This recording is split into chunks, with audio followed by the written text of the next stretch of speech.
ये आज तक रेडियो है।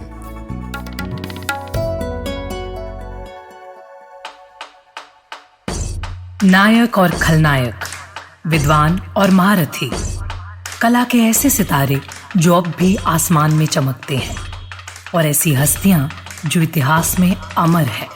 ये वो लोग जो मशहूर हैं। ये है नामी गिरामी।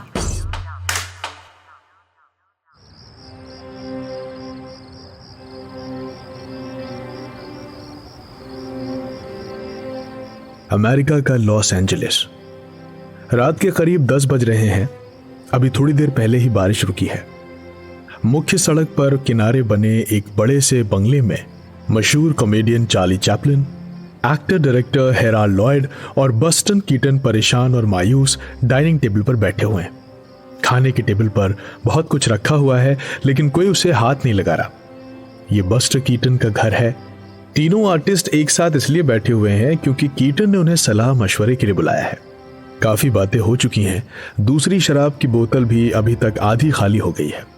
चैपलिन इस बात पे जोर दे रहे हैं कि कीटन को किसी भी प्रोडक्शन हाउस के साथ नहीं जुड़ना चाहिए। उन्होंने समझाते हुए कहा, कीटन, मैं तुम्हारी बहुत इज्जत करता हूं। तुमने अब तक शानदार काम किया है, लेकिन तुम अब जो करना चाह रहे हो वो एक बेवकूफी के सिवा और कुछ नहीं है। कीटन ने अपनी बात रखने की कोशिश की।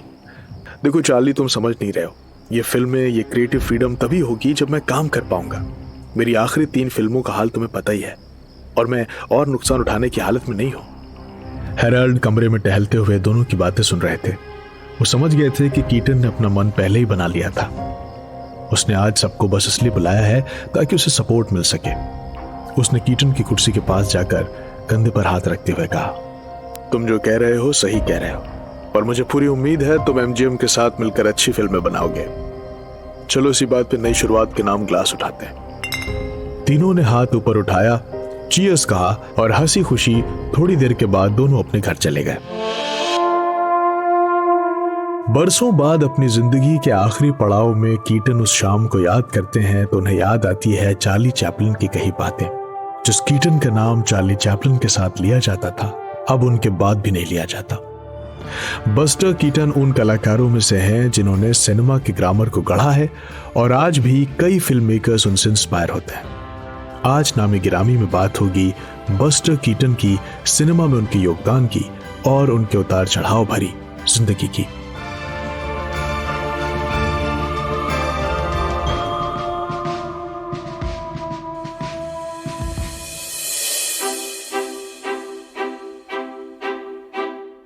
बस्टर कीटन का जन्म स्टेज पर हुआ था। ये कहना ज्यादा गलत नहीं होगा। जब वो 3 साल के थे तब से ही वो अपनी माँ बाप के साथ स्टेज पर दिखने लगे थे। जब ठीक से बोलना चलना सीख लिया था तो पिता के प्ले में किरदार भी निभाने लगे थे। कीटन के पिता जोसेफ और मायरा के प्ले कुछ ऐसे होते थे जिसमें बच्चों को इधर से उधर उछाला जाता था। बच्चे गिरते पड़ते रहते थे। कई दर्शकों ने जोसेफ और मायरा के ऊपर चाइल्ड अब्यूज का आरोप भी लगाया। पुलिस वाले गिरफ्तार करने पहुंच गए। इस वजह से कई बार पुलिस ने उनके प्ले को बीच में रोक दिया था। कई बार समझा बुझाकर बच्चे के शरीर को दिखाकर उन्हें वापस भेजा जाता था। खैर, बचपन माँ बाप के साथ स्टेज पर शो करते भी था, इसलिए ठीक से कभी पढ़ाई भी नहीं हुई।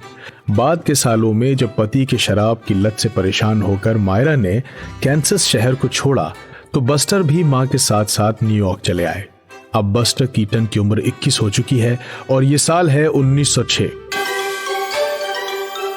बस्टर का रुझान फिल्मों की तरफ बढ़ने लगा है और इसके बाद उनकी मुलाकात होती है मशहूर फिल्म मेकर रॉस्को आरपकल से। वो बात करते ही समझ जाते हैं कि कीटन की ट्रेनिंग स्टेज की है, लेकिन ये इंसान फिल्मों के लिए बना है।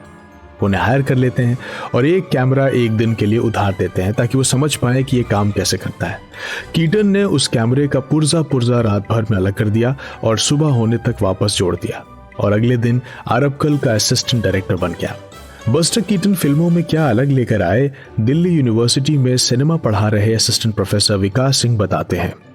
किस तरीके से उन्होंने एक नया ही स्टाइल लेके आए जिसमें ऑब्वियसली स्टंट जो उन्होंने इंट्रोड्यूस किया वो बहुत ही अच्छा खासा स्टाइल था कि कैसे कॉमेडी और स्टंट का कॉम्बिनेशन करते हुए उन्होंने एक अच्छा अपना काम किया। डेड पेन करके एक टर्म होता है जो उन्होंने अपने काम से दिखाया लोगों को कि ड्राई ह्यूमर ड्राई कॉमेडी है, फेस पे एक्सप्रेशन नहीं है, लेकिन फिर भी कॉमेडी कर रहे हैं। हाँ, उसे हम ड्राई कॉमेडी कह रहे हैं, ड्राई या डेड पेन कह रहे हैं, कि फेस पे सीरियसनेस है, वर्ड्स नहीं है, साइलेंट फिल्म्स हैं ये सारी, और उसके बावजूद भी ये क्या कर रहे हैं, कॉमेडी कर रहे हैं, और कॉमेडी के साथ स्टंट। तो इस तरीके से हमने इनके स्टाइल में देखा, और जो उनका पर्सोना था वो as compared to Charlie Chaplin काफी सोफिस्टिकेटेड और रिच होता था, बस्टर केटन का पर्सोना। आज के वक्त की बात करें तो हमने जैकी चैन को स्टंट के जरिए कॉमेडी करते देखा है। इसकी शुरुआत बस्टर कीटन ने ही की थी और वो कभी भी फिल्मों में बॉडी डबल का इस्तेमाल नहीं करते थे। उनका मानना था कि बॉडी डबल या स्टंट मैन उनके हिस्से का खतरा तो उठा लेगा, लेकिन उस खतरे में हंसी पैदा होती है जिसे वो बाहर नहीं निकाल पाएगा।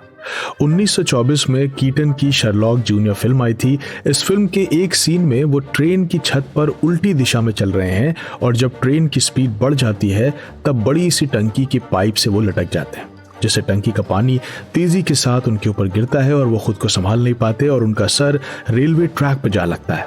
ये पूरा सीक्वेंस फिल्माया गया, लोग इस पर खूब हंसे, लेकिन 8-9 साल के बाद किसी और चोट को दिखाते वक्त वो डॉक्टर के पास गए तो बॉडी एक्सरे देखकर डॉक्टर ने कहा कि आपकी गर्दन टूटी हुई है। बस्टर ने कहा, ऐसा कैसे हो सकता है, मेरे घुटने में चोट लगी है और इसका मेरी गर्दन से क्या लेना देना। डॉक्टर ने कहा कि हाल फिलहाल में कभी गर्दन पर भी चोट लगी थी क्या। बहुत सोचने के बाद कीटन को अपना ये सालों पुराना स्टंट याद आया। कीटन के स्टंट्स के बारे में फिल्म समीक्षक प्रकाश केरे बताते हैं। एक तो मुझे एकदम ध्यान आ रहा है और बार बार रिपीट होता है, और वो बहुत तमाम सारी फिल्मों में आप उसका रिपीटेशन देखेंगे कि वे घर के सामने खड़े हैं और उसका अगला हिस्सा जो है वो गिर जाता है इनके ऊपर, लेकिन वो बच जाते हैं क्योंकि ठीक उस जगह पे वे खड़े हैं जहां पे उसकी ऊपर वाली खिड़की है उस दीवार की, तो उसकी वजह से ये बच जाते हैं।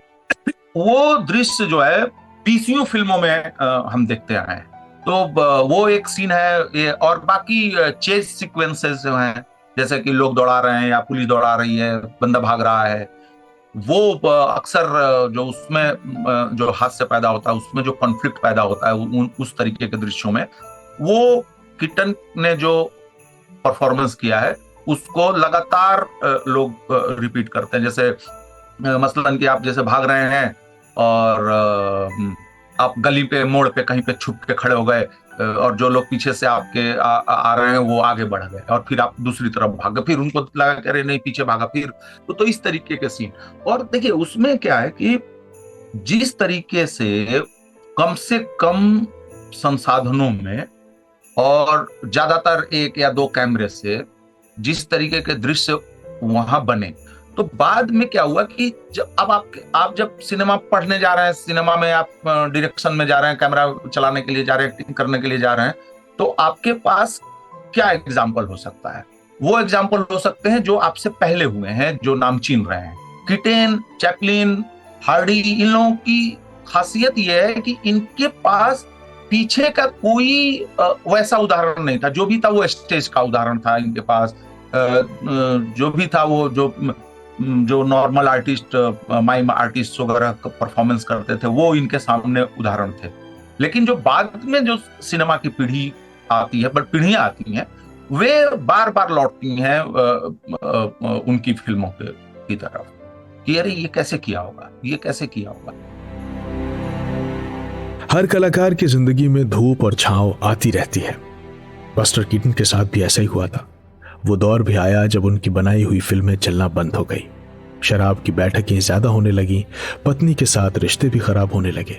इस दौर में निकोलस ने कीटन को सलाह दी कि वो metro Gold Wing mayor production company के साथ काम करना शुरू कर दें। MGM वही प्रोडक्शन कंपनी है जिसके लोगों में आपने शेर को दहाड़ते हुए देखा होगा। कीटन को पता था कि इससे उसकी आजादी चली जाएगी और हुआ भी ऐसा ही। कीटन के पास अब वो क्रिएटिव फ्रीडम नहीं बची। हालांकि उसे कमर्शियल सक्सेस मिलने लगी थी, लेकिन वो काम के तरीके से खुश नहीं था। इस दौर के बारे में प्रकाश केरे बताते हैं। देखें, साइलेंट सिनेमा में अक्सर हम देखते हैं कि जितने बड़े आर्टिस्ट हुए हैं, हिंदुस्तान में भी वही इतिहास है, तो उसमें से ज्यादातर लोग अपनी कंपनियां खोलते थे या अगर पार्टनरशिप में है, किसी के साथ काम कर रहे हैं तो वो अलग हो गए। जैसे बाबूराव पेंटर के साथ काम करते थे वी शांताराम, डामले, फतेहलाल, ये लोगों ने बाद में अपनी कंपनी बना ली, प्रभात फिल्म कंपनी, उनसे अलग हो गए। और यही चीज हम कीटन के यहाँ देखते हैं। लेकिन ये चीज भी हमको समझनी चाहिए कि जो सफलता साइलेंट सिनेमा में मिल रही थी, जब ये ट्रांजिशन करते हैं, जब वो अपना इंडिपेंडेंस छोड़ के किसी दूसरी कंपनी को जब ये ज्वाइन करते हैं, तो वो वही समय है जब साइलेंट सिनेमा का दौर खत्म हो रहा है और बोलती फिल्मों का दौर शुरू हो रहा है। तो कई बार क्या होता है कि आप नए चैलेंजेस के लिए नए तरीके के कैमरे आ रहे हैं, साउंड आ रहा है, हो सकता है कि आपके पास वैसे टैलेंटेड लोग नहीं हो, आपके पास पैसा लगाने की क्षमता ना हो, तो आप कई बार ट्रांजिशन कर लेते हैं, या कई बार आपको लगता है कि वहाँ सेफ हम रहेंगे, थोड़ा सा रिलैक्स होकर अपना काम करेंगे, ये सारी चीजें हो सकती हैं। लेकिन जहां तक सफलता की बात है, आप देखेंगे कि इवन चार्ली चैपलिन को भी साइलेंट दौर के बाद अगर उनकी फिल्मों को हम देखें तो वो फिल्में आर्टिस्टिक तौर पे बहुत सराही गई हैं। आज तक लोग उनका नाम लेते हैं। लेकिन अगर मैं द ग्रेट डिक्टेटर को छोड़ दूं तो बॉक्स ऑफिस के हिसाब से चार्ली चैपलिन को भी वो सफलता नहीं दोहरा पाते हैं जो साइलेंट सिनेमा के दौर में वो। आज चार्ली बोलती हुई फिल्मों के लिए नहीं जानते हम, चार्ली चैपलिन को उनके गैग्स के लिए जानते हैं। तो वही चीज कीटन के साथ भी है कि, और हमारे इंडिया में आप देखें कि बाबूराव पेंटर सफल नहीं हो पाए जब बोलती फिल्मों का दौर आता है, दादा साहब फाल्के सफल नहीं हो पाते हैं जब बोलती फिल्मों का दौर आता है, और उस समय के जो आर्टिस्ट थे वो सफल नहीं हो पाते हैं। और आप 30 के दौर में आप देखेंगे कि पारसी थिएटर और रंगमंच पे जो डायलॉग बोल सकते थे, जो गाना गा सकते थे, वे आर्टिस्ट जो है छाने लगते हैं 30s के दौर में, 30 के दशक में। तो वही चीज हॉलीवुड में भी हमको होती हुई दिख रही है, चाहे आप कीटन को ले लें या चाहे चैपलिन को ले लें।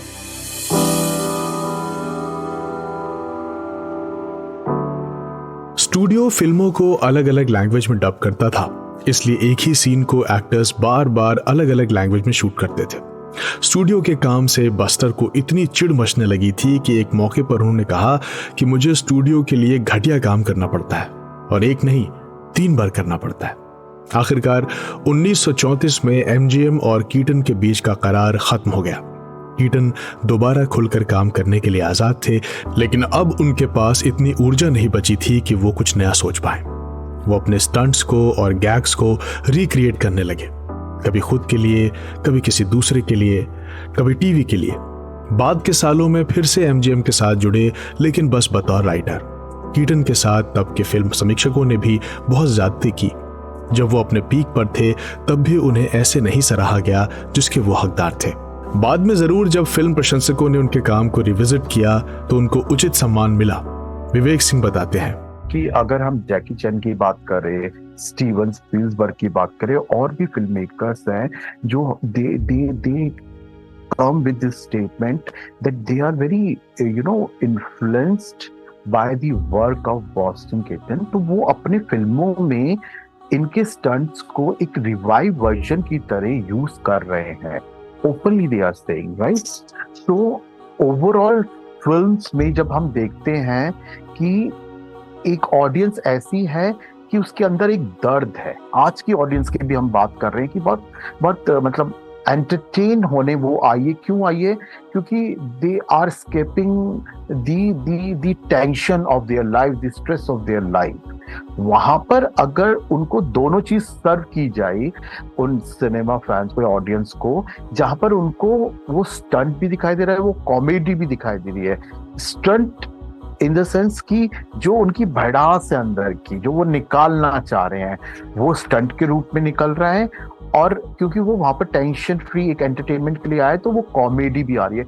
तो ये जो दो कॉम्बिनेशन है ना, जो सिर्फ उन्हीं का डिस्टिंक्ट स्टाइल था, तो इस चीज को लेके जो भी फिल्म मेकर काम करता है या फिल्म मेकर काम कर रहे हैं, तो वो ऑडियंस बहुत ज्यादा सेटिस्फाइड होती है ये दोनों का कॉम्बिनेशन देख के। So we need to understand as an audience also कि ये जो फिजिकल कॉमेडी वो किया करते थे और कहीं ना कहीं सिनेमैटिक इनोवेशन जो वो किया करते थे वो फिल्म मेकर्स को तो समझ में आ रही है, बट हम ऑडियंस को भी वो बहुत ही सिंपल वे में अगर फिल्म मेकर दिखाए तो हम ऑडियंस को भी समझ में आएगी। सो इनके ये स्टाइल को लेके अगर फिल्म मेकर काम कर रहे हैं अभी भी, और अगर और बेहतरीन तरीके से काम करे तो आज भी इनका ये स्टाइल बहुत ज्यादा पॉपुलर होगा। फिल्म क्रिटिक रॉजर एबर्ट ने बस्टर कीटन की 20s के काम को देखते हुए कहा था, the greatest actor director in the history of the movies. महान स्पेनिश पेंटर सैल्वाडोर डाली के लिए कीटन की फिल्में पर्दे पर पोएम जैसी थीं। सिनेमा में दिए गए बस्टर कीटन के योगदान को देखते हुए साल 1959 में उन्हें एकेडमी ऑनरेरी अवार्ड दिया गया। हमने आपको कुछ उनके स्टंट्स के बारे में बताया, लेकिन पॉडकास्ट के आखिर में बढ़ने से पहले उनके कुछ कॉमेडी सीन्स का भी जिक्र करना चाहूंगा। जैसे कीटन ने पहली बार अपनी फिल्म में इस्तेमाल किया था, और हो सकता है आपने उसे हिंदी फिल्मों में भी देखा हो, जब एक्टर रात के अंधेरे में सड़क के बीचों बीच आकर खड़ा हो जाता है और सामने से एक गाड़ी आती दिखाई देती है जिससे वो टकराने वाला होता है, लेकिन जैसे ही वो उसके करीब आती है तो पता चलता है कि वो 2 मोटरसाइकिल्स थी और कोई टक्कर नहीं होती। कुछ साल पहले की भी फिल्मों में और पुरानी हिंदी फिल्मों में भी इस सीन को कई बार रिक्रिएट किया गया और लोगों ने इसे बहुत मजे से देखा। तो ऐसे कई सीन हैं जो बस्टर कीटन की कमाई है, जिसे देर सबेर फिल्मों के चाहने वाले पहचान रहे हैं और उसे अप्रिशिएट कर रहे हैं।